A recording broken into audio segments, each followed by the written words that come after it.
Hey folks, Zach Osterman here, Insider Indianapolis Star with your tour diary for Friday, August 8th from here in Puerto Rico.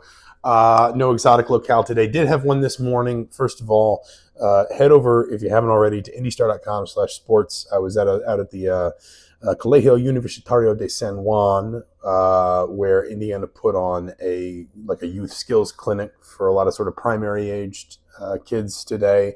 Players got involved, coaches got involved. It was a really cool scene. It was actually an open air gym, and just a lot of fun. Probably, I would guess, at least 50 to 60 campers there. And we got Indy Star got to tag along, photos, videos. Spoke to Connor Enright briefly about that camp, and also just kind of what Indiana has been doing here in the Bahamas, away, or not the Bahamas, forgive me, Puerto Rico, away from the floor, stuff like that we've talked about, the team bonding stuff, the stuff that is going to be very valuable in Darren DeVries' mind for building team camaraderie. That was the term, that was the word that Connor Enright used, building, that sense of togetherness. And so indystar.com/sports for a whole bunch from that this morning. That's kind of probably the big story for today. As always, please like and subscribe these videos, the YouTube channel. That's what gets this stuff, kind of gives it even more gas, gives it even more engine, because we're obviously doing a ton of stuff down here, but we're also really trying to expand that, as you know, through the course of the football season, through the course of basketball season, and really trying to expand kind of the reach of the YouTube channel, as well as what we put on indystar.com. So please like and subscribe as you get a chance to when you watch these videos. Wanted to, and I'm going to kind of shift between the camera and my computer here for this one, because a number of people have asked if I could kind of give them a sense for what Mega Superbet, what to expect from the team that Indiana's going to play first Saturday night at the Coliseo Roberto Clemente, and then Monday morning back at the Coliseo Guillermo Angulo. Megabet, some fans will probably remember, is a Serbian club side that kind of comes over to the Caribbean in the summer. Indiana played them twice in the Bahamas 4 years ago. I know they've played, I think, Kentucky. I think they've played Louisville. I think they might have played Louisville last summer, because Louisville was obviously in a similar spot to where Indiana is right now in terms of sort of full roster turnover.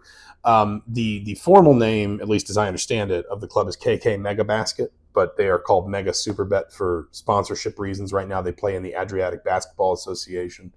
Last season, they finished 8th in the ABA.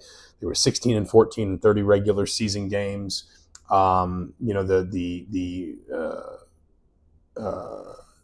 The alumni list, if you want to call it that, for Superbet is pretty substantial. Nikola Jokic played for them.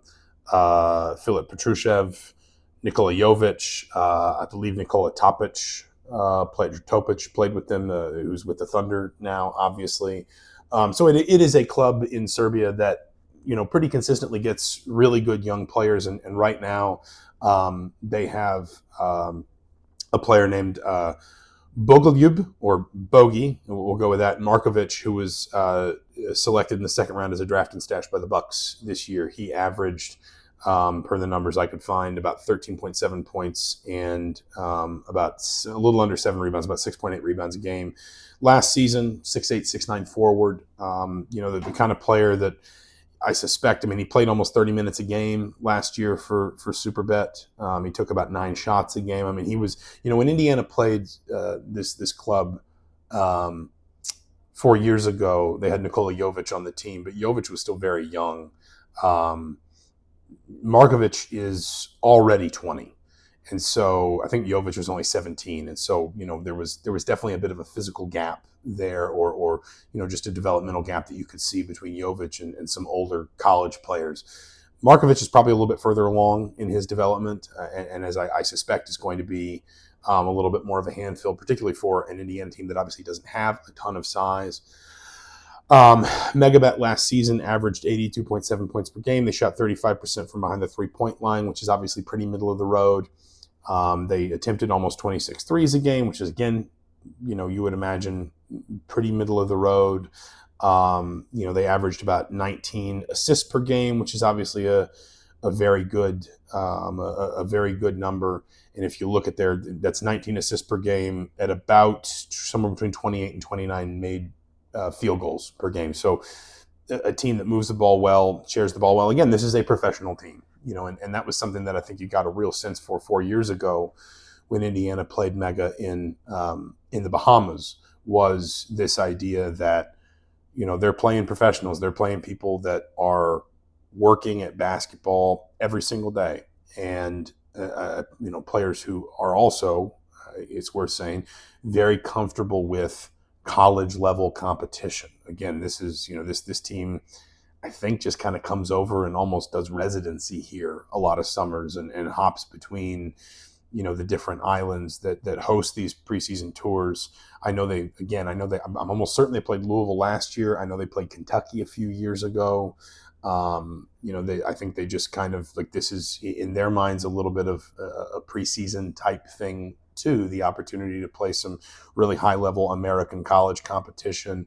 And obviously also, you would imagine, just like it is for, a team like Indiana, the opportunity to take advantage of being able to go somewhere with a beach and go somewhere a little bit warmer and a little bit more, sort of further afield from home. And so, this is, I think it's fair to say, this is a team that is probably going to give Indiana a real test. Their leading scorer last season, if I'm not mistaken, is still on the team. Mikhailo Petrovic, who averaged 18.7 points per game last season. Bogolyub was one of their best, or Bogi Markovic was one of their best players. If I'm pronouncing this correctly, Andrea Jelevich was also kind of among their most prominent players. So, I mean, you're talking about, and in a number of these cases, you're talking about players that are a little bit older too. You're not talking about, recent former college stars. You're not talking exclusively about, young players, developmental players. You're talking about, in a lot of cases, players that are probably further along in their careers, whatever their skill level, whatever their developmental sort of ceiling, they're probably further along in their careers than a lot of the players Indiana will put on the floor. And they are certainly, they've certainly spent more time together. And I think that's maybe going to be your biggest test if you're Indiana. I think in a game like this is, you can talk about individual covers and things. Of course, I don't think Indiana's going to sweat, scouting reports too much, in the sense that it's probably going to be more the idea of, this is how we build a scouting report. This is how we sort of focus on, here's how to take away option A within our defense. Here's how to take away option B within our defense. Here's how to approach a player that's got this, sort of skills profile and statistical profile. Here's how to approach and manage facing a player that has this kind of profile, if that makes any sense. But I think it's also going to be a question of, this team is going to have a level of comfort with the stuff it runs, the way it adjusts to certain actions, the way it responds to good momentum, to bad momentum, to adversity, to, something positive.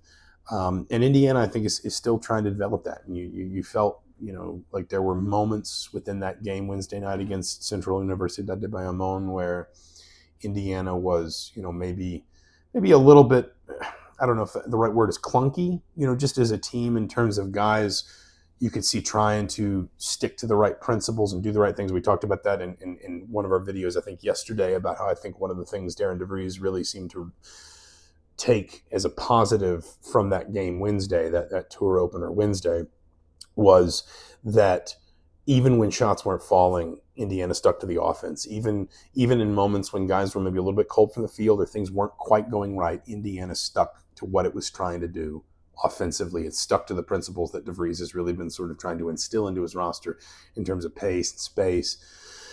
When you think back to that open practice and how much emphasis there is in shooting drills and competitive drills on three-point shooting and ball movement and things like that. 32 assists on 41 made baskets Wednesday night. I think DeVries felt really good about that.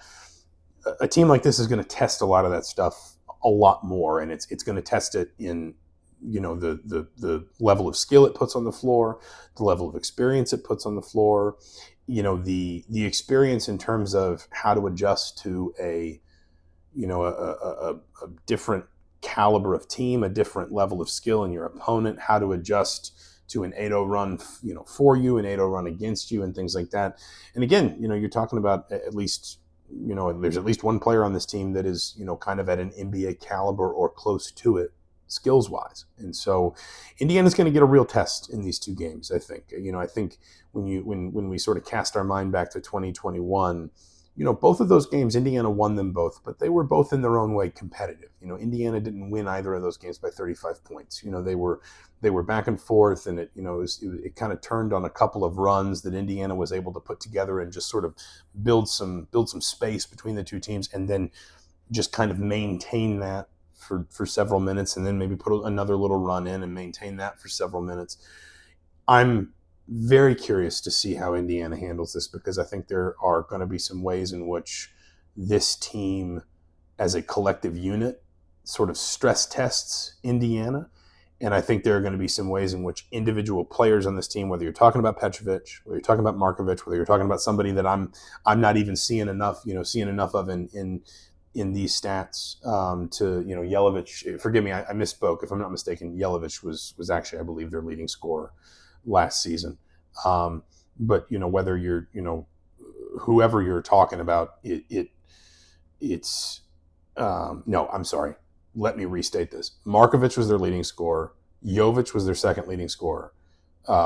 Petrovic was, I'm struggling with this. Petrovic was their leading scorer. Markovic was their second leading scorer. Jovic was their third leading scorer. Jelavic was their fourth leading scorer, and Kondic was their fifth leading scorer. You're going to have a team that knows it can go to different places for its offense and is not going to be bothered by the athletic level or the skill level across from them. And so I think this is going to be a really fascinating test. I don't think Indiana is necessarily going to be bothered if they lose one of these games, or maybe even both of these games, because again, at the end of the day, it's much more about the look that Darren DeVries and his staff get from these games, and their ability to sort of say, this is where we have sort of met the necessary progress through the summer. This is where we need to keep improving into the autumn and into preseason, the proper preseason. But I think certainly in a lot of different ways, both individually and collectively, I think these two games starting Saturday night at 7 p.m. Are going to be a really different kind of test for Indiana. It'll be interesting too, because the Coliseo Roberto Clemente is not far away from the Coliseo de Puerto Rico, where there's a Bad Bunny concert Saturday night. So we'll see what traffic is like. But we'll have a live blog as promised at indystar.com/sports. We'll have preseason or pregame content, postgame content, all the stuff you can expect, just like we did Wednesday night. And we'll obviously be back here on the YouTube channel. So please like and subscribe. But for now, for the Indianapolis Star, I'm Zach Osterman. Thanks for watching. We'll talk to you soon.